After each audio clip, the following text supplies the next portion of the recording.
اما بعد فقد قال اللہ تبارک و تعالی كما ورد في سورة لقمان اعوذ باللہ من الشیطان الرجیم بسم اللہ الرحمن الرحیم وَلَقَدْ آتَيْنَا لُقْمَانَ الْحِكْمَةَ أَنِ اشْكُرْ لِلَّهِ وَمَنْ يَشْكُرْ فَإِنَّمَا يَشْكُرُ لِنَفْسِهِ وَمَنْ كَفَرَ فَإِنَّ اللَّهَ غَنِيٌّ حَمِيدٌ وَإِذْ قَالَ لُقْمَانُ لِابْنِهِ وَهُوَ يَعِظُهُ يَا بُنَيَّ لَا تُشْرِكْ بِاللَّهِ إِنَّ الشِّرْكَ لَظُلْمٌ عَظِيمٌ إِلَى قَوْلِهِ وَلَا تُصَعِّرْ خَدَّكَ لِلنَّاسِ وَلَا تَمْشِ فِي الْأَرْضِ مَرَحًا إِنَّ اللَّهَ لَا يُحِبُّ كُلَّ مُخْتَالٍ فَخُورٍ وَاقْصِدْ فِي مَشْيِكَ وَاغْضُضْ مِنْ صَوْتِكَ إِنَّ أَنْكَرَ الْأَصْوَاتِ لَصَوْتُ الْحَمِيرِ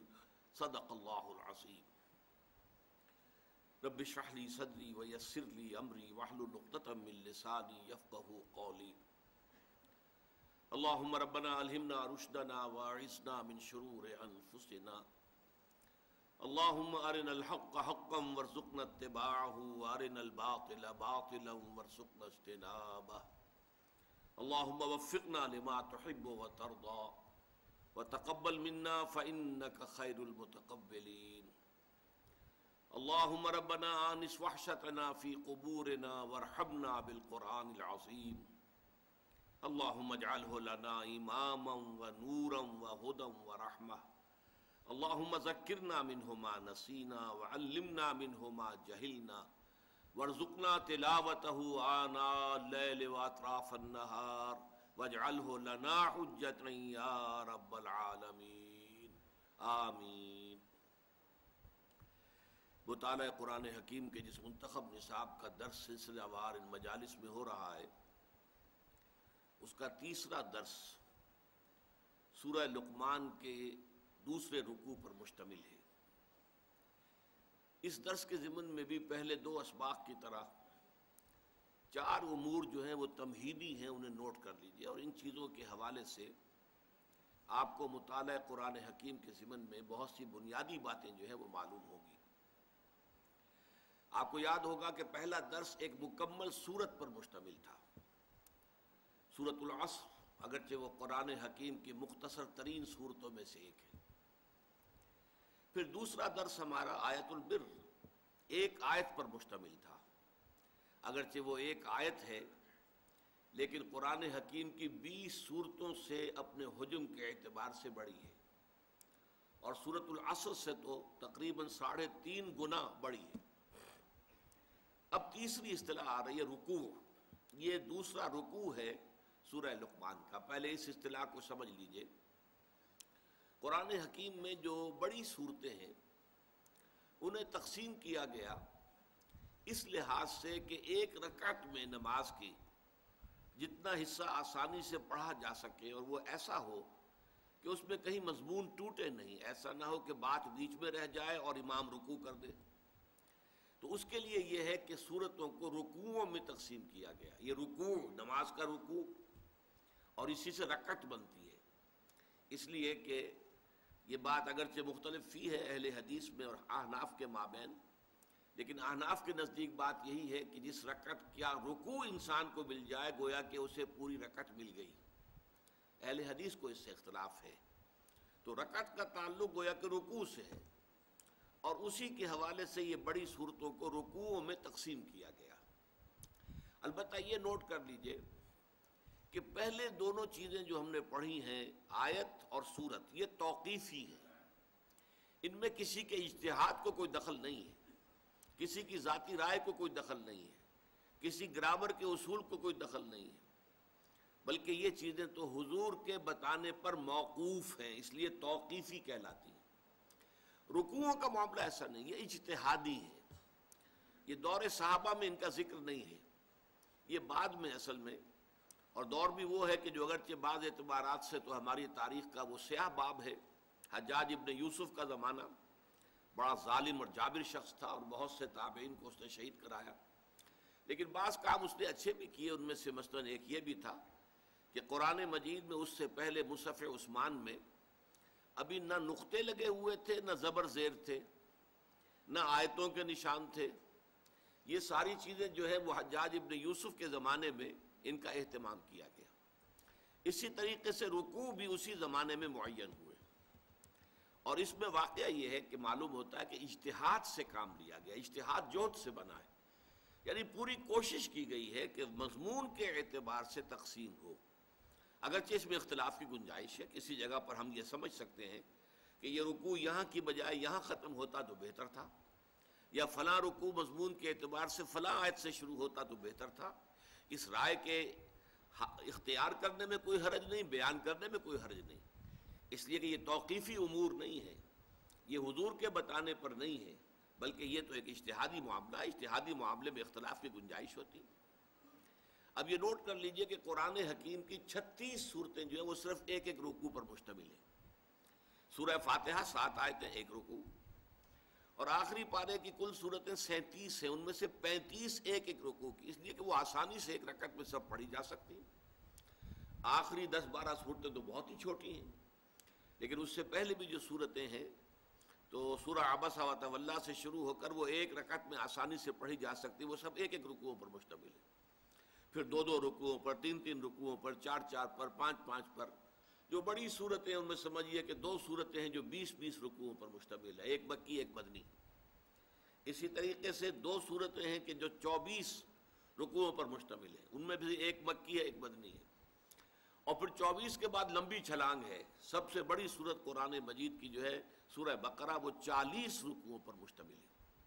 بہرحال یہ سب باتیں میں نے صرف اس اعتبار سے عرض کر دی ہیں کہ یہ ہمارا چونکہ پہلا درس ہے کہ جو ایک مکمل رکوع پر مشتمل ہے، اس کے حوالے سے یہ باتیں نوٹ کر لیں.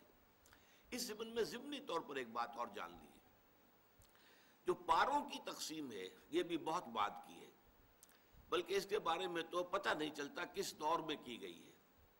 اور اس کے لیے ایک لفظ میں استعمال کر رہا ہوں، یہ غیر اجتہادی بھی ہے، اس میں کوئی کوشش نہیں کی گئی، بلکہ معلوم ہوتا ہے کہ کسی شخص کے پاس کوئی مصحف تھا، اس نے پارے، اس نے صفحے گن لیے، 30 میں تقسیم کیا، اور پھر صفحے جو ہے وہ گن گن کر وہ پاروں کے نشان لگا دیے. اور ان میں تو یقیناً بہت حد تک جو ہے اختلاف کی گنجائش ہے، بلکہ بعض جگہوں پر ہمارے ہاں جو پارے بنے ہوئے ان میں بڑا بھونڈا انداز ہے. سورہ ہجر کی صرف ایک آیت جو ہے وہ 13ویں پارے میں ہے، پوری سورہ 14ویں پارے میں ہے. تو ایسی ایسی چیزیں بھی جو ہے وہ موجود ہیں پاروں کی تقسیم میں. چنانچہ سعودی عرب میں جو ادارہ قائم ہوا ہے قرآن مجید کی اشاعت اور نشر اور طباعت کے لیے، مجمع للفہد، فہد نے یہ کام کیا، اور اس میں کوئی شک نہیں، میں سمجھتا ہوں کہ اب تک جتنے قرآن وہاں طبع ہو چکے ہیں ان کی تعداد کروڑوں میں ہوگی. اور نہایت عمدہ کاغذ پر، بہت عمدہ گلیز پیپر جو ہے، بہت عمدہ، اور جلدیں اس قدر عمدہ، ہم تو یہاں اپنے ملک میں تصور بھی نہیں کر سکتے کہ ویسی عمدہ جلدیں باندھی جا سکتی ہیں جو وہاں پر بنتی ہیں. تو اس میں آپ کے علم میں ہونا چاہیے انہوں نے پاروں میں بھی جو گڑبڑ ہے اس کو رفع کر دیا. چنانچہ 14واں پارہ ربع ماہ سے شروع نہیں کیا ہے، بلکہ سورہ ہجر کے آغاز سے 14واں پارہ شروع کیا ہے، تاکہ پوری کی پوری سورہ ہجر جو ہے وہ شامل ہو جائے اس 14ویں پارے کے اندر. اسی طرح ان کے اندر رکوعوں کا معاملہ بھی نہیں ہے، اگرچہ انہوں نے صدر ضیاء الحق صاحب کے کہنے پر پاکستان میں جو عام طور پر رسم الخط لوگوں کے اندر جو ہے وہ معروف ہے، اس میں بھی قرآن مجید شائع کیے، اور اس میں پھر رکوع وغیرہ کا بھی وہی نظام رکھ دیا کہ جو ہمارے ہاں یہاں پر لوگوں کے لیے معروف ہے. لیکن جو ان کا اصل ہے اس کے اندر یہ کہ رکوع نہیں ہے. ہر پارے کو انہوں نے 2 احزاب میں تقسیم کیا ہے، ہر حزب کے 4-4 حصے ہیں، گویا کہ 8 حصوں میں ہر پارے کو تقسیم کیا ہے. لیکن میرے نزدیک یہ ہے کہ یہ احزاب جو 8 انہوں نے بنائے ہیں ان سے یہ رکوعوں کی تقسیم بہتر ہے معنوی انداز میں، کہ جو عبارت کا تسلسل ہوتا ہے سیاق و سباق کے اعتبار سے وہ ان رکوعوں کی تقسیم میں زیادہ بہتر نظر آتا ہے. اگرچہ بعض جگہوں پر مجھے بھی اختلاف ہے کہ رکوع یہاں سے نہیں بلکہ یہاں سے شروع ہونا چاہیے تھا، اور یہ میں بتا چکا ہوں، اس میں کوئی قابل اعتراض بات نہیں ہے، اس لیے کہ یہ چیز جو ہے یہ توقیفی نہیں ہے بلکہ اجتہادی ہے. اب دوسری بات نوٹ کیجئے، ہمارے اس منتخب نصاب کا نقطہ آغاز، وہ آم کی گٹھلی کی مثال جو میں نے دی تھی، وہ تو ہے سورۃ العصر. پورا آم کا درخت، اگر آم کا درخت ہم کہیں منتخب نصاب، وہ پورا سورۃ العصر میں ہے، اور پورا آم کا درخت ہم کہیں پورا قرآن مجید، تو پورا قرآن مجید بھی سورہ عصر میں ہے. لیکن اب سوچنا یہ ہے کہ یہ جو تیسرا سبق ہے اس کی کیا مناسبت ہے اس کے ساتھ. اس کے لیے ضروری ہوگا کہ پہلے ہم ایک رواں ترجمہ کر لیں. وَلَقَدْ آتَيْنَا لُقْمَانَ الْحِكْمَةَ أَنِ اشْكُرْ لِلَّهِ وَمَنْ يَشْكُرْ فَإِنَّمَا يَشْكُرُ لِنَفْسِهِ. اور ہم نے لقمان کو حکمت عطا کی تھی کہ کر شکر اللہ کا، اور جو کوئی شکر کرتا ہے تو وہ اپنے ہی بھلے اپنے ہی نفع کے لیے کرتا ہے. وَمَنْ كَفَرَ، اور جو کفران نعمت سے کام لیتا ہے، فَإِنَّ اللَّهَ غَنِيٌّ حَمِيدٌ، تو یقین اللہ تعالیٰ تو غنی ہے، بے نیاز ہے، اسے کوئی احتیاج نہیں، اور اپنی ذات میں خود محمود ہے، کوئی حمد کرے نہ کرے اسے حمد کی بھی احتیاج نہیں. اس آیت میں تو گویا کہ حضرت لقمان کا ایک تعارف کرا دیا. اب چلا حضرت لقمان کی نصائح کا معاملہ. وَإِذْ قَالَ لُقْمَانُ لِابْنِهِ وَهُوَ يَعِظُهُ، اور یاد کرو جب کہ کہا تھا لقمان نے اپنے بیٹے سے، وَهُوَ يَعِظُهُ، اور وہ اسے نصیحت کر رہے تھے، وعظ کہہ رہے تھے، اور گمان غالب یہ ہے کہ یہ انتقال کے وقت کی وصیت ہے. یا بنی لا تشرک باللہ، اے میرے بیٹے اللہ کے ساتھ شرک ہرگز مت کیجو. ان الشرک لظلم عظیم، یقیناً شرک جو ہے بہت بڑا ظلم ہے، بہت بڑی ناانصافی ہے. ووصینا الانسان بوالدیہ، اور ہم نے وصیت کی تھی اور کی ہے انسان کو اس کے والدین کے بارے میں. یہاں حسنہ یا احسانہ محذوف ہے، دو جگہ قرآن مجید میں یہ لفظ اسی طریقے سے اس آیت کے ساتھ آیا ہے. قد وصینا الانسان بوالدیہ حسنہ یا احسانہ، یہاں حذف کر دیا گیا. ہم نے انسان کو وصیت کی والدین کے حق میں کہ ان کے ساتھ حسن سلوک کرے، نیک رویہ اختیار کرے. حملتہ امہ وہنا علی وہن، اور خاص طور پر اس کی والدہ، اس نے اسے اٹھائے رکھا اپنے پیٹ میں کمزوری پر کمزوری جھیلتے ہوئے. وفصالہ فی عامین، اور پھر اس کا دودھ چھڑانا ہوا 2 سالوں میں. ان اشکر لی، کیا وصیت کی تھی کہ شکر کرو میرا، ولوالدیک، اور اپنے والدین کا. الی المصیر، تمہیں میری ہی طرف لوٹنا ہے. وَإِن جَاهَدَاكَ، اور اگر وہ دونوں یعنی والدین، والد اور والدہ، تم سے جہاد کریں، تم سے جھگڑیں، تم پر دباؤ ڈالیں، عَلَىٰ أَن تُشْرِكَ بِي مَا لَيْسَ لَكَ بِهِ عِلْمٌ، کہ تم شریک ٹھہراؤ میرے ساتھ کسی ایسی ہستی یا شے کو جس کے لیے تمہارے پاس کوئی علم، تمہارے عقل میں، شعور میں، فہم میں کوئی سند نہیں ہے، دلیل نہیں ہے. فَلَا تُطِعْهُمَا، تو ان دونوں کا کہنا مت مانو. وَصَاحِبْهُمَا فِي الدُّنْيَا مَعْرُوفًا، البتہ دنیا میں ان کے ساتھ رہو بھلے طریقے سے، بھلے انداز میں، اچھے طور سے. وَاتَّبِعْ سَبِيلَ مَنْ أَنَابَ إِلَيَّ، اور پیروی کرو اس شخص کے راستے کی جس نے اپنا رخ میری طرف کر لیا ہو. ثم الی مرجعکم، پھر میری ہی طرف تم سب کو لوٹنا ہے. فانبئکم بما کنتم تعملون، پھر میں تمہیں بتا دوں گا اور جتلا دوں گا جو کچھ کہ تم کرتے رہے تھے. یہاں آپ نے نوٹ کر لیا ہوگا کہ حضرت لقمان کی نصیحت جیسے ہی شروع ہوئی اپنے بیٹے کو، ایک ہی آیت کے بعد اس میں اللہ تعالیٰ نے اپنی طرف سے کچھ اضافہ کیا ہے. یہ جو والدین کے بارے میں بات آئی ہے اور تفصیل کے ساتھ آئی ہے، یہ در حقیقت اللہ تعالیٰ کی طرف سے ایک خلا ہے جو پر کیا گیا، وہ میں بعد میں وضاحت کر دوں گا. لیکن اب اس کے بعد پھر حضرت لقمان کی نصیحت شروع ہو رہی ہے.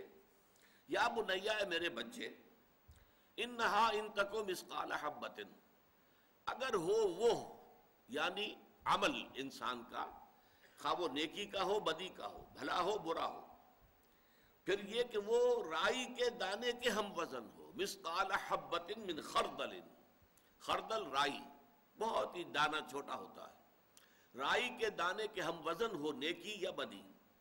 فتکن فی صخرۃ، پھر خواہ وہ کسی چٹان میں ہو، پہاڑ کی کھو کے اندر گھس کر وہ کام کیا گیا ہو. او فی السماوات، یا آسمانوں میں ہو، فضاؤں میں یا خلاؤں میں ہو. او فی الارض، یا زمین میں ہو، زمین کے پیٹ میں گھس کر وہ عمل کیا گیا ہو. یاتی بہ اللہ، اللہ اسے لے آئے گا. ان اللہ لطیف خبیر، یقیناً اللہ تعالیٰ بہت باریک بین ہے اور بہت باخبر ہے. یا بنیا، ہے میرے چھوٹے سے بچے، اقیم الصلاۃ، نماز کو قائم رکھنا، وامر بالمعروف، نیکی کا حکم دینا، وانہا عن المنکر، بدی سے روکنا، واصبر علی ما اصابک، اور پھر برداشت کرنا، صبر کرنا ہر اس چیز پر جو تم پر آئے، جو بھی بپتا آئے، جو تکلیف آئے، جو مصیبت آئے، جو پرسیکیوشن ہو، جو ٹارچر ہو، جو بھی ہو، اس کو جھیلنا، برداشت کرنا. ان ذالک من عزم الامور، یقیناً یہ چیز جو ہے بڑی ہمت کے کاموں میں سے ہے. نیکی کی تلقین کرنا تو شاید جو ہے اس قدر صبر آزما نہ ہو، لیکن بدی پر نکیر کرنا جو ہے یہ برداشت نہیں کیا جاتا. نیکی کی تلقین آپ کرتے رہیے، لوگ اختیار کر لیں نہ کر لیں، لیکن یہ کہ وہ آپ کو برا بھلا نہیں کہیں گے، بلکہ شاید آپ کی گردنوں میں ہار ڈالیں، آپ کا استقبال کریں، آپ کے نام کے نعرے لگائیں، آپ کو کچھ نہ کچھ جو ہے وہ نذرانے پیش کریں. لیکن جب آپ بدی پر تنقید کریں گے اور روکیں گے باز آ جاؤ، اب ظاہر بات ہے کہ جو غلط کار لوگ ہیں، جو نا انصاف ہیں، جو ظالم ہیں، وہ اس کو برداشت نہیں کر سکتے. لہذا لازماً ریزنٹمنٹ بھی ہوگی، اس سے آگے بڑھ کر ٹارچر بھی ہو سکتا ہے، اس سے آگے بڑھ کر جان بھی دینی پڑ سکتی ہے. تو یہ بڑے ہمت کے کاموں میں سے ان ذالک من عزم الامور. ولا تصغر خدک للناس، اور اپنے گال جو ہے وہ لوگوں کے لیے پھلا کے مت رکھنا. یہ اصل میں غرور کی ایک شکل ہے کہ چہرہ جو ہے پھلایا ہوا ہے، گویا کہ کسی سے گفتگو کرنے کے لیے طبیعت آمادہ نہیں ہے. ولا تمشی فی الارض مرحا، اور نہ زمین میں چلنا اتراتے ہوئے، اکڑتے ہوئے، اینڈتے ہوئے. ان اللہ لا یحب کل مختال فخور، یقیناً اللہ کو بالکل پسند نہیں ہے وہ کہ جو اکڑنے والے ہیں، اترانے والے ہیں اور فخر کرنے والے ہیں. وقصد فی مشیک، اپنی چال میں میانہ روی اختیار کرنا. وغضض من صوتک، اپنی آواز کو پست رکھنا. ان انکر الاصوات لصوت الحمیر، اور جان لو کہ تمام آوازوں میں سے بدترین آواز جو ہے وہ گدھے کی آواز ہے. اب اس میں نوٹ کیجئے، سورۃ العصر میں انسان کی کامیابی اور نجات کے جو 4 لوازم بیان ہوئے وہی یہاں بھی ہیں. عنوان جدا ہے، موضوع جدا ہے، وہ موضوع میں بعد میں زیر بحث لاؤں گا. موضوع جیسے کہ سورۃ العصر کا ہے راہ نجات، اور آیت البر کا تھا نیکی کی حقیقت، لیکن نیکی کی حقیقت کے ذیل میں وہی 4 چیزیں آ گئی جو سورۃ العصر میں آئی ہیں. یہاں بھی جو عنوان ہے جس کو ہم ڈسکس کریں گے بعد میں، یہ عنوان ہے، 2 عنوان اس کو دیے جا سکتے ہیں. حکمت قرآنی کی اساسات، یہ اس کا جامع عنوان ہے، حکمت قرآنی کی اساسات، یا اسے مقام عظیمت کہہ سکتے ہیں. ان ذالک من عزم الامور، یہ بڑی ہمت کے کاموں میں سے ہے. تو صاحب کردار انسان جو ہے، کریکٹر والا انسان، اس کا جو کردار ہونا چاہیے وہ یہاں بیان ہو رہا ہے. لیکن یہ ہے کہ اس کے اندر آپ نے نوٹ کیا کہ موضوع کچھ اور ہے، لیکن وہی 4 چیزیں جو سورۃ العصر کی ہے آ رہی ہیں. اب ایمان کے ضمن میں یہاں کیا آیا؟ ایمان باللہ آیا، اللہ کے شکر کی تلقین آئی، اللہ کے ساتھ شرک نہیں کرنا چاہیے، اللہ کی صفات آئیں، غنا ہے، غنی ہے، حمید ہے، لطیف ہے، خبیر ہے. یہ ایمان باللہ کے ضمن میں. ایمان بالآخرت کے ضمن میں ایک تو اللہ کے کلام میں آیا الی المصیر، میری ہی طرف لوٹ کر آنا ہے. دوبارہ آیا الی مرجعکم فانبئکم بما کنتم تعملون، میری ہی طرف تمہیں لوٹنا ہے، پھر میں جتلا دوں گا تمہیں جو کچھ کہ تم کرتے رہے تھے. اور پھر یہ کہ خاص طور پر حضرت لقمان کی جو نصیحتیں اس میں ذکر ہوا کہ یہ اعمال انسانی ضائع ہونے والی چیزیں نہیں ہیں. یہ نہیں کہ نیکی کی ہوا میں اڑ گئی، تحلیل ہو گئی، ختم ہو گئی، اس کا کوئی نتیجہ نکلنے والا نہیں. کوئی بری حرکت آپ نے کی، ظلم کیا، تعدی کی، کسی کا حق مارا، چلو ہو گیا، آپ نے کھایا پیا، ہضم کر لیا، بات ختم ہو گئی، کہیں کوئی جواب نہیں. ایسا نہیں ہو سکتا. یہ نیکی اور بدی جو ہے، چاہے وہ رائی کے دانے کے ہم وزن ہو، یہ جمع ہوگی، اللہ ان کو لے آئے گا. یہاں تک جو ہے بات حضرت لقمان نے کہہ دی ہے. گویا کہ جو اصل ہے، جو لب لباب ہے ایمان بالآخرہ، ایمان بالمعاد، اس کا جو اصل ایسنس ہے وہ اس میں آ گیا. تو ایمانیات کے ذیل میں ایمان باللہ اور توحید، ایمان بالآخرہ اور معاد ان دونوں کا ذکر موجود ہے۔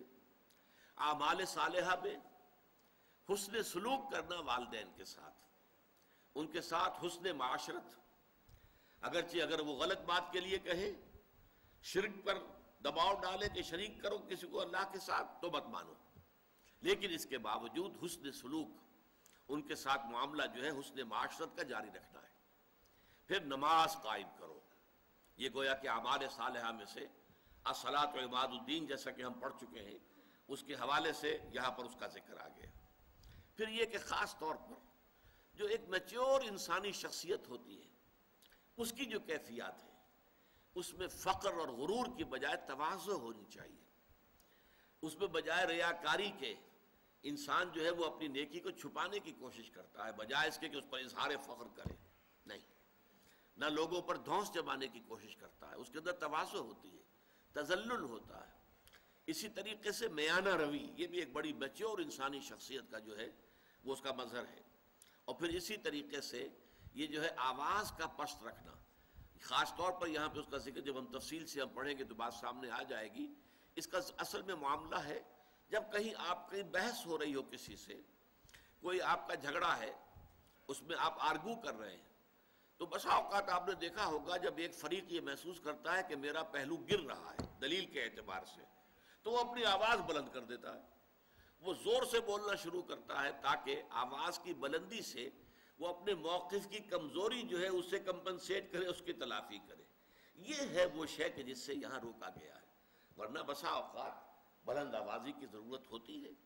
جنگ کے موقع پر کمانڈرز جب حکم دیتے ہیں تو بلند آواز کے ساتھ دیتے ہیں، اس کی اپنی جگہ ضرورت ہے، لیکن یہاں یہ ہے کہ عام طور پر انسان جو ہے وہ اپنی بات بیان کرے، دلیل کے ساتھ بیان کرے، لیکن بڑی شائستگی سے بیان کرے، خامخواہ آواز کو بلند کرنے کی ضرورت نہیں۔ تو یہ اعمال صالحہ میں سے یہ چیزیں ہیں کہ جن کا ذکر آ گیا۔ پھر اگلی اصطلاح وَتَوَاصَوْا بِالْحَقِّ، وہ یہاں ایک مکمل جامع اصطلاح کے طور پر بات آئی ہے۔ یہ قرآن کی ایک مستقل اصطلاح ہے جو 10 مقامات پر اسی طریقے سے جوڑے کی شکل میں آئی ہے۔ امر بالمعروف نہی عن المنکر، نیکی کا حکم دینا، بدی سے روکنا۔ اب وہاں تواصوا بالحق، وصیت کرو حق کی، اس وصیت کرو حق کی یہاں پر اس کو 2 حصوں میں تقسیم کر دیا گیا۔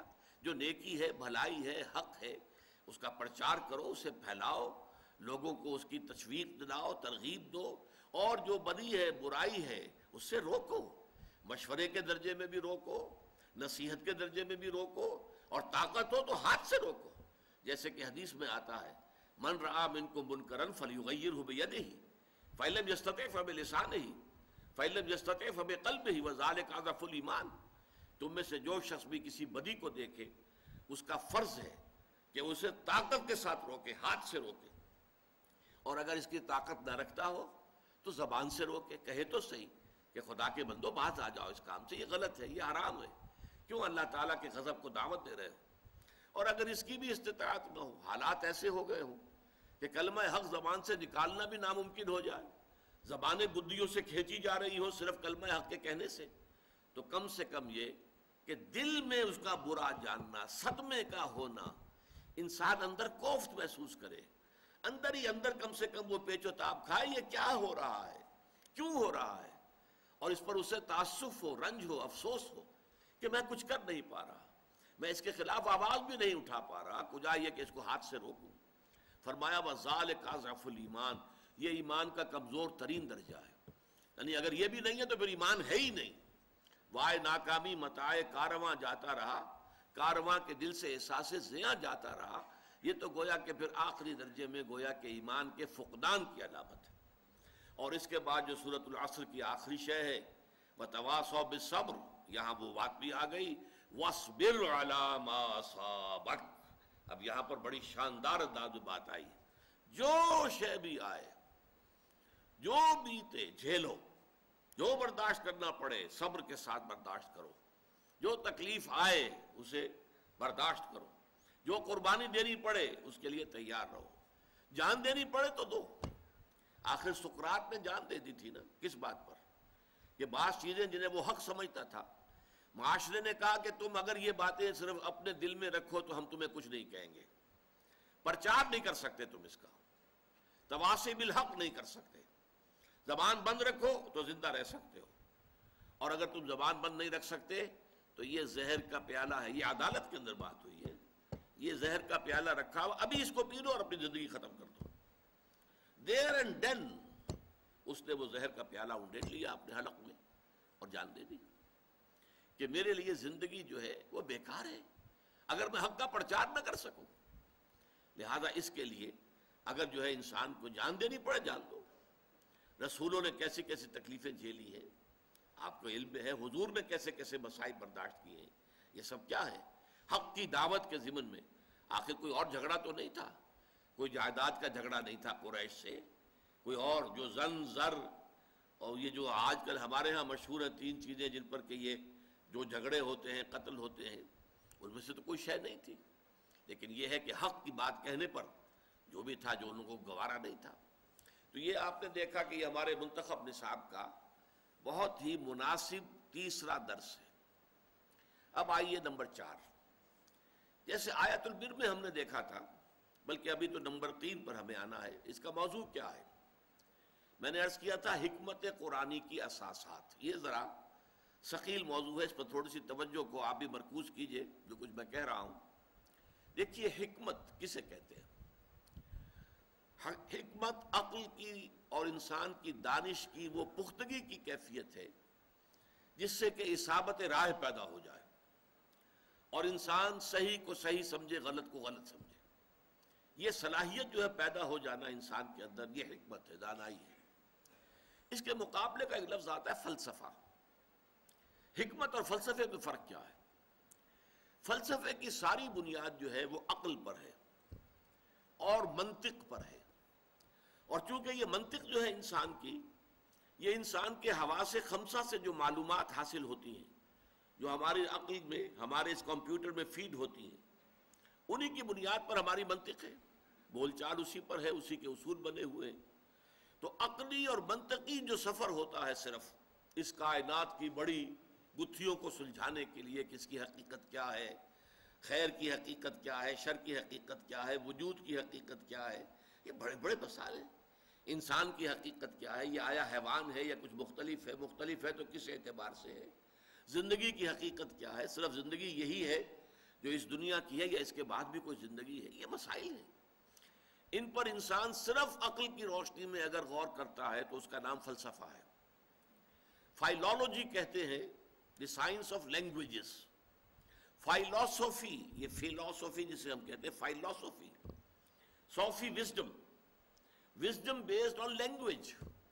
یہ منطق کی بنیاد پر جو وزڈم تیار ہوتی ہے وہ در حقیقت فلسفی ہے. حکمت کسے کہتے ہیں؟ اس میں عقل کے ساتھ ساتھ فطرت انسانی میں بہت سی چیزیں ایسی مضمر ہیں جو انسان بائی انسٹنکٹ جو ہے وہ جانتا ہے اور مانتا ہے. اس کو ثابت کرنے کے لیے کوئی دلائل موجود نہیں ہے، بلکہ دلیل دینے کی کوشش کی جائے گی تو کچھ شک تو پیدا ہو جائے گا، یقین حاصل نہیں ہوگا. مثلا نیکی اور بدی کا تصور ہے، فطرت انسانی کے اندر موجود ہے. انسان اپنی فطرت کی روح سے جانتا ہے یہ نیکی ہے، یہ بدی ہے، یہ خیر ہے، یہ شر ہے، یہ اچھائی ہے، یہ برائی ہے. سچ بولنا اچھا ہے، جھوٹ بولنا برا ہے، فطرت سے جانتا ہے. لیکن اگر آپ ثابت کریں کہ سچ بولنا واقعی اچھا ہے، ثابت کرو، اور جھوٹ بولنا واقعی برا ہے، ثابت کرو منطق سے، تو اس ثابت کرنے کی کوشش میں شک تو پیدا ہو جائے گا، کوئی یقین کی کیفیت پیدا نہیں ہوگی. اسی طرح ایک ہستی کا تصور، کوئی ایک ہستی ہے جو اس کائنات کی پیدا کرنے والی ہے، خالق ہے، مالک ہے. یہ تصور فطرت انسانی کے اندر موجود ہے. اس کو ثابت کرنے کی کوشش کریں گے تو ٹھوکریں کھا جائیں گے. عقل سے، منطق سے ثابت کریں گے تو ایک کریٹیک آف پیور ریزن جو کتاب لکھی تھی کانٹ نے، اس میں اس نے بقیے ادھیڑ دیے تھے کہ اللہ اور خدا کی ہستی کے ضمن میں جو دلائل منطق نے قائم کیے ہیں ان سب کو اس نے منطق ہی سے توڑ دیا. ان الحدید بالحدید یفلح، لوہا لوہے سے کاٹا جاتا ہے. منطق کو منطق نے کاٹ دیا، سارے دلائل ختم ہو گئے، سارے دلائل پادر ہوا ثابت ہوئے. کسی منطقی دلیل سے اللہ کے وجود کو ثابت نہیں کیا جا سکتا. لیکن یہ کہ فطرت کے اندر ہے، کوئی ایک ہستی ہے، کوئی خالق ہے، کوئی مالک ہے. پوری دنیا کے اندر سب نے مانا ہے، پوری دنیا میں صرف یہ تو ہوا ہے کہ اس کے ساتھ کچھ چھوٹے چھوٹے معبودوں کو بھی لگا لیا گیا. بڑا جی سے لکھا جانے والا گاڈ ایک ہی رہا, گاڈز اینڈ گاڈیسز, لیکن وہ چھوٹے جی سے لکھے جائیں گے, بڑے جی سے نہیں. گاڈز جب ہوگا جمع تو وہ چھوٹے جی سے, گاڈز اینڈ گاڈیسز. اسی طریقے سے مہادیو وہ تو ایک ہی رہا ہے. البتہ دیو, دیوتا, دیویاں, یہ دیو ہی ہے نا, دیو ہی سے مہادیو بنا ہے اور دیو ہی سے دیوی اور دیوتا بنا ہے. دیوی دیوتا بے شمار ہو سکتے, اللہ ایک, آلہہ بے شمار ہو سکتے. تو یہ انسانی فطرت کے اندر مضمر ہے, تاریخ انسانی ثابت کر رہی ہے. اگرچہ کہ منطق کے حوالے سے اگر آپ اسے ثابت کرنا چاہیں گے تو وہ ثابت نہیں کر سکتے. منطق جو ہے وہ منطق کو کاٹ دیتی ہے. سب سے بڑی دلیل یہ دی جاتی ہے کوئی شے بغیر کسی کے پیدا کیے پیدا نہیں ہو سکتی, تو کائنات بغیر کسی کے پیدا کیے کیسے پیدا ہو گئی؟ کوئی نہ کوئی پیدا کرنے والا ہے. ٹھیک, اب اسی پر اگلا وار ہوتا ہے, اچھا تو پھر وہ ہستی بغیر کسی کے پیدا کیے پیدا ہو گئی یا خود بخود ہو گئی؟ کیسے ہو گئی؟ اگر اصول یہ ہے کہ کوئی شے بغیر کسی کے پیدا کیے پیدا نہیں ہو سکتی, تو وہ ذات کیسے پیدا ہوئی؟ دلیل ختم ہو گئی. ان الحدید بالحدید یفلع, لوہے کو لوہا کاٹتا ہے. تو در حقیقت کوئی منطقی دلیل نہیں ہے. اور ہمارے ہاں خاص طور پر امام رازی رحمۃ اللہ علیہ نے اپنی تفسیر میں جو منطقی بحثیں کی ہیں, موشگافیہ کی ہیں, وہ ٹھیک ہے, ایک دور کا یہ ایک خاص مشغلہ تھا اور خاص اس کا ایک ذوق تھا, ایک ہر دور کا ہوتا ہے, اس میں اس کی بڑی قدر تھی, اہمیت تھی, لیکن اب اس کی کوئی حیثیت نہیں. تو اصل میں جب فطرت انسانی وہ صحیح ہو, اس میں کجی نہ آئے, وہ پرورٹڈ نہ ہو, وہ فطرت مست نہ ہو گئی ہو, اور عقل سلیم, عقل بھی بے راہ نہ ہو, عقل پر شہوت کا غلبہ نہ ہو جائے, خواہشات کا غلبہ نہ ہو جائے, تعصب کی پٹی نہ بندھی ہوئی ہو. تو دیکھیے دونوں لفظ سلیمہ سالم سے بنا ہے, کسی شے کا صحیح ہو, سالم ہونا. فطرت سلیمہ, فطرت صحیح ہو, سالم ہو, اس کے اندر کوئی کجی نہ آئی ہو, کہیں کسی اعتبار سے پرورشن نہ آئی ہو, اور عقل انسانی بھی صحیح ہو, سالم ہو, عقل سلیم, اور اس کے اوپر نہ تو خواہشات کی پٹی بندھی ہوئی ہو, نہ اس پر تعصبات کی پٹی بندھی ہوئی ہو, نہ اس پر کوئی اور اپنی اغراض جو ہے غالب آ جائے. اگر یہ دونوں صحیح و سالم ہو اور دونوں کا سفر ہو, تو اس سے جو شے وجود میں آتی ہے وہ حکمت ہے, وزڈم. انگریزی میں دو الفاظ استعمال ہوتے, فلاسفرز اینڈ سیجز. سیجز ان کو کہا جاتا ہے درویش بنش, مفکرین, جنہوں نے عقل سے کام لیا, غور و فکر سے کام لیا, لیکن وہ تھے نہایت درویش بنش. انسانیت, اخلاقی اعتبار سے, ہر اعتبار سے وہ بہت عمدہ نمونے انسانیت کے. فلسفی تو کوئی بھی ہو سکتا ہے, شرابی ہو, زانی ہو, لیکن یہ کہ وہ عقل جو ہے, عقل عیار, عقل تیز ہو, اور اس کے ذریعے سے وہ بہت سے اپنے فلسفیانہ خیالات جو ہیں ان کا تانا بانا منطق کے ذریعے سے باندھ کر لوگوں کے سامنے رکھ سکتا ہے. معلوم ہوگا کہ بہت بڑا فلسفی ہے, لیکن یہ ہے کہ وہ شخص کی جو اپنی شخصیت کے اعتبار سے, سیرت و کردار کے اعتبار سے بھی وہ صحیح انسانیت کا ایک نمونہ ہو, اور پھر وہ عقل اور فکر اور فطرت سلیمہ کی روشنی میں اس کی عقل سلیم سفر کرتے ہوئے حقائق تک پہنچے, ان کو ہم سیجز کہتے, وہ درویش. اور ہم اردو میں استعمال کریں گے حکما, اسی لیے حکما و فلاسفہ یہ دو الفاظ علیحدہ علیحدہ استعمال ہوتے ہیں. جو فلسفہ ہے خالص منطق کی بنیاد پر جو چلتا ہے, خالص منطق, خالص عقلیت, اس کے نتیجے دو ہیں لازماً. آخری منزل کیا ہے؟ سکیپٹسزم, شک, ارتیابیت. کوئی یقین کی کیفیت پیدا نہیں ہو سکتی کسی شے پر. یا ایگنوسٹسزم, لا ادریت, یا تو فلسفی کو یہ کہنا پڑتا ہے کہ ہمیں کچھ پتا نہیں, معلوم ہم شد کہ ہیچ معلوم نہ شد. مجھے عمر کے اس آخری درجے میں آ کر معلوم ہو گیا کہ مجھے کچھ معلوم نہیں. سارا سوچ بچار. علامہ اقبال کا بھی ایک شعر بڑا عجیب ہے, بڑا عجیب ہے. ویسے تو ان کی وہ پوری نظم جو ہے ذوق و شوق بال جبریل میں, میرے نزدیک شاعری کے اعتبار سے, شعر کے اعتبار سے علامہ کے کلام میں وہ کلائمیکس ہے, سب سے اونچی نظم, ذوق و شوق. اسی میں ایک ہے, تیری نظر میں ہے تمام میرے گزشتہ روز و شب, مجھ کو خبر نہ تھی کہ ہے علم نخیل بے رطب. عمر کی سند پر پہنچ گیا، اللہ میں پہنچ گیا ہوں، میں نے سمجھ لیا یہ علم اور فلسفہ جو ہے جو میں نے حاصل کیا، پڑھا لکھا، جس کے لیے گیا، میں برطانیہ بھی گیا اور جرمنی بھی گیا، مجھے معلوم نہ تھا یہ ایسے کھجور کا ایک درخت ہے جس میں کھجور لگتی ہی نہیں۔ درخت کھجور کا ہے، کھجور نہیں لگتی اس میں۔ مجھ کو خبر نہ تھی کہ ہے علم نخیل بے رطب، اس میں تو کھجور لگتی ہی نہیں۔ اسی لیے پھر ایک جگہ کہتے ہیں کہ خرد کی گتھیاں سلجھا چکا میں، میرے مولا مجھے صاحب جنوں کر، یقین مجھے پیدا ہو جائے۔ اور وہ یقین جو ہے پھر عشق پیدا کرتا ہے، محبت پیدا کرتا ہے، جذبہ پیدا کرتا ہے، جنون پیدا کرتا ہے۔ دنیا انہیں کہتی جنونی۔ یہ لوگ کیا ہیں؟ فنڈامنٹلسٹ۔ یہ لوگ جو ہیں یہ تو اپنی جانیں ہتھیلی پر لیے پھرتے ہیں، ان کی مت ماری گئی ہے، یہ پاگل ہیں۔ یہ در حقیقت یہ لوگ جو ہیں وہ در حقیقت عقل و خرد سے بالکل بیگانہ ہو چکے ہیں۔ یہ الفاظ دنیا کہتی ہے۔ عشق، وہ عشق کا معاملہ اور ہے، اور ایک علم ہے، وہ علم اور عقل وہ اور ہے۔ گزر جا عقل سے آگے کہ یہ دور، چراغ راہ ہے منزل نہیں ہے۔ منزل تک پہنچانے والی شے نری عقل نہیں ہے۔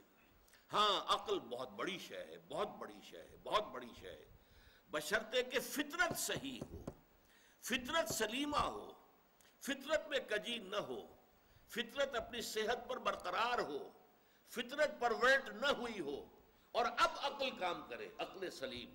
تو فطرت سلیمہ اور عقل سلیم، ان دونوں کے امتزاج سے جو شے وجود میں آتی ہے اس کا نام حکمت ہے۔ اس حکمت کی اساسات کیا ہیں؟ اب یہ گویا کہ علم قرآن کا ایک بہت اہم باب ہے، بہت اہم باب ہے، بہت اہم باب ہے، اس لیے کہ یہ بہت سے ابواب کے لیے کلید ہوگا۔ یہ باتیں دوسری جگہوں پر آتی ہیں حوالوں کے طور پر، یہاں پر اگر اس باب میں، اس درس میں ہم ان کو سمجھ لیں گے تو آگے ہمارے لیے بہت سے مقامات کا سمجھنا جو ہے، کیونکہ یہی در حقیقت اس کے لیے کلید ہیں، وہ ہمارے لیے آسان ہو جائے گا۔ اب تمہیدی اعتبار سے چوتھی بات یہ ہے کہ حضرت لقمان کون تھے، ان کی شخصیت کیا ہے۔ جیسے ہمارے دوسرے سبق میں اس کا موضوع تو تھا نیکی کی حقیقت، پس منظر میں ایک واقعہ تھا، تحویل قبلہ کا واقعہ، جو شمال سے جنوب کی طرف رخ کرنے کا حکم ہو گیا، بیت المقدس کی بجائے بیت اللہ الحرام کی طرف، یہ واقعہ تھا۔ تو لیس البر ان تولوا وجوہکم قبل المشرق والمغرب، یہاں سے بات شروع ہوئی۔ کل نیکی یہی نہیں ہے کہ تم اپنے چہرے مشرق اور مغرب کی طرف پھیر دو۔ اسی طرح یہاں بھی پس منظر میں یہاں واقعہ نہیں، ایک شخصیت ہے۔ حضرت لقمان کی شخصیت کے بارے میں اگرچہ ایک اختلاف ہے، بعض مورخین کے نزدیک یہ عرب بائدہ سے ان کا تعلق ہے۔ یہ اصطلاح بھی نہیں سمجھ لیجئے، عرب بائدہ کہتے ہیں ان اقوام کو کہ جو نسیم منسیہ ہو گئی، عرب کی پرانی اقوام۔ قوم عاد تھی بہت بڑی قوم جس کی طرف حضرت ہود بھیجے گئے تھے، وہ ختم ہو گئی عذاب الہی سے، اس کا وجود نہ رہا۔ قوم سمود تھی بہت بڑی قوم جس کی طرف حضرت صالح بھیجے گئے، وہ ختم ہو گئی، نام و نشان مٹ گیا۔ یہ کہلاتے ہیں عرب بائدہ، پرانے جو ختم ہو گئے۔ پھر یہ عرب عاربہ اور پھر عرب مستعربہ، یہ تین اصطلاحات ہیں، پھر کبھی کسی موقع پر ان کی وضاحت باقی کی کروں گا۔ عرب بائدہ کی میں نے اس لیے کر دی ہے کیونکہ ایک رائے یہ ہے کہ قوم جو عاد تھی اسی میں سے ایک بادشاہ لقمان تھے، لقمان ابن عاد، اور یہ بہت حکیم اور دانا انسان تھے، بہت فہیم، بہت سمجھدار انسان تھے۔ ایک رائے یہ ہے، اور ایک رائے یہ ہے کہ در حقیقت قوم عاد جو ہے جب تباہ ہوئی ہے تو اس کا کچھ حصہ جو ہے جو بچ گئے تھے اہل ایمان، وہ یمن میں جا کے آباد ہوئے، وہاں انہوں نے ایک حکومت قائم کی، وہاں پر ایک بادشاہ ہوئے ہیں لقمان نام کے۔ لیکن یہ زیادہ تر تاریخی حوالوں سے یہ بات کہی جاتی ہے۔ صحابہ کرام رضوان اللہ تعالی علیہ مجمعین کی جو رائے ہے، جن میں کہ میں آپ کو گنوا دیتا ہوں،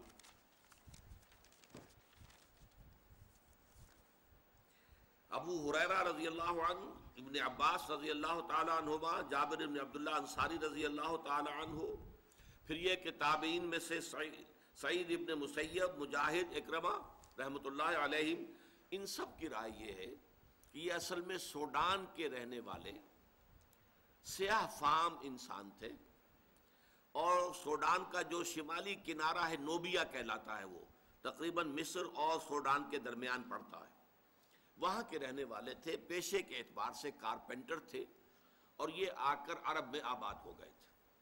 اب یہ گویا کہ اس اعتبار سے یہ کوئی خاندانی اعتبار سے بھی کوئی وجاہت نہیں تھی، پیشے کے اعتبار سے بھی کوئی وجاہت نہیں تھی، کوئی دولت و ثروت بھی نہیں تھی، دنیاوی اعتبارات سے کوئی اس طرح کی معروف شخصیت نہیں، لیکن اللہ نے حکمت عطا کی تھی۔ وَمَن یُؤْتَ الْحِکْمَةَ فَقَدْ أُوتِیَ خَیْرًا کَثِیرًا، سورہ بقرہ میں فرمایا جسے حکمت عطا کر دی جائے اسے تو گویا کہ خیر کثیر عطا کر دیا گیا۔ تو ان کی حکمت اور دانائی جو ہے اس کی بنا پر ان کے اقوال کوٹ کیے جاتے تھے عرب میں، جو خطباء تھے۔ جیسے اب میں تقریر کرتا ہوں تو علامہ اقبال کے اشعار جو ہے کوٹ کرتا ہوں، اس لیے کہ میں محسوس کرتا ہوں کہ جو بات میں کہنی چاہ رہا ہوں وہ شاید میں اپنے الفاظ میں اتنی خوبصورت طور پر نہ کہہ سکوں جیسا کہ اقبال نے اس اپنے شعر میں کہا ہے، تو بات کو واضح کرنا مقصود ہے نا، تو اس لیے آپ حوالہ دیتے ہیں۔ پھر اس اعتبار سے بھی کہ انہیں مانا جاتا ہے، مسلم ہے، حکیم الامت ہے، بہت بڑے فلسفی ہیں، بڑے دانا انسان ہیں۔ تو یہی کوٹ کرنے کا انداز تھا عرب میں کہ شعراء اور خطباء یہ کوٹ کیا کرتے تھے۔ چنانچہ امرؤ القیس جس کو کہا جاتا ہے کہ عرب شعراء کا سردار، بادشاہ، اسی طرح حضرت لبید جو سبع معلقہ کے شعراء میں سے آخری تھے اور ایمان لے آئے تھے، عاشا اور طرفہ وغیرہ ہم، یہ جو اشعار جو شعراء ہیں ایام جاہلیت کے، یہ اپنے اشعار میں بھی لقمان کے اقوال کا، دیکھو لقمان نے یہ کہا تھا، دیکھو لقمان نے یہ کہا تھا، اس اعتبار سے ان کا چونکہ حوالہ دیا جاتا تھا۔ اور بلکہ تاریخ میں یہ آتا ہے کہ حضور صلی اللہ علیہ وسلم سے ایک شخص نے آ کر معاملہ کیا تھا، سوید ابن صامت نے۔ اس نے یہ کہا تھا 3 سال قبل ہجرت سے مکے میں آیا اور کہا کہ اے محمد، میں نے سنا ہے تم بہت عمدہ کلام پیش کرتے ہو، تو میرے پاس بھی ایک کلام ہے جو بہت عمدہ ہے، میں اپنا کلام پیش کرتا ہوں، تم کیا کلام پیش کرتے ہو، تم لاؤ۔ تو اس نے خود جو ہے حضرت لقمان کے نصائح کو پڑھ کر سنایا۔ ان کی کوئی چیزیں جو ہے یہ صحیفہ لقمان کے نام سے وہاں پر موجود بھی تھا، عرب کے اندر موجود تھا۔ اب بھی اس نام سے کچھ کتابیں مغرب میں بھی بکتی ہیں، لیکن ان کی اوتھینٹسٹی جو ہے وہ ظاہر بات ہے کہ یقینی نہیں ہے۔ پھر حضور نے قرآن مجید پڑھ کر سنایا تو شخص نے تسلیم کیا، واقعتاً جو کلام آپ پیش کر رہے ہیں وہ بہت بلند تر ہے، بہت اعلیٰ ہے، بہت عرفہ ہے۔ اگرچہ یہ کہ اس کا ایمان لانا ثابت نہیں، ایمان نہیں لایا، واپس چلا گیا اور پھر جنگ بعاث میں مارا گیا۔